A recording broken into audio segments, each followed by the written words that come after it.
waa anigoo hiil hableed ah waxaan doonayaa halkan inaan idinku soo gudbiyo maaso la yiraahdo xadgudub. maasadaas oo aan wax yar kaga taabanayo dhacdadii foosha xumeed ee maalinkii shalay ahaa ka dhacday magaalada Gaalkacyo.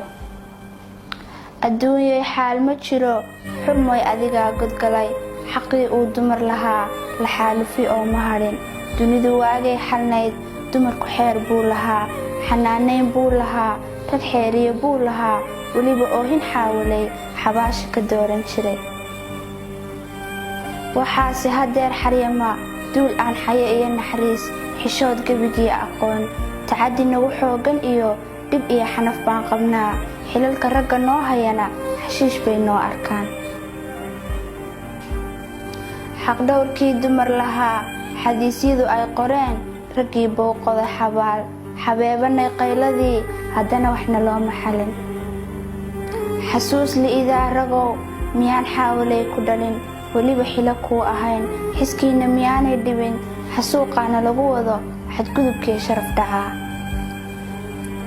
anoo xaqdarriya dhib qaba intaan geli lahaa xabaal walaal ifkaygu xoree xabadda qaadooyo difaac afkaa xoog noqon karee xayaabada iga dulqaad.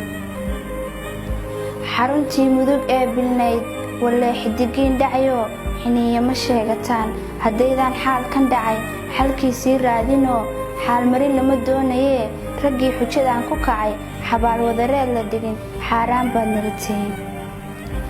raggiina xabaalayee xayuubiyey sharaftayada caashoo xaafidul qur'aan ahayd xushmo loo saqiira duliyiinta xambaartayee intay jarjareen xubnaha haddana xawdii jarow walee ifka xila la'aan xayiya maamuus la'aan markii la xijaabta ee xabaaliya ii la galo xisaabta allah dambeen.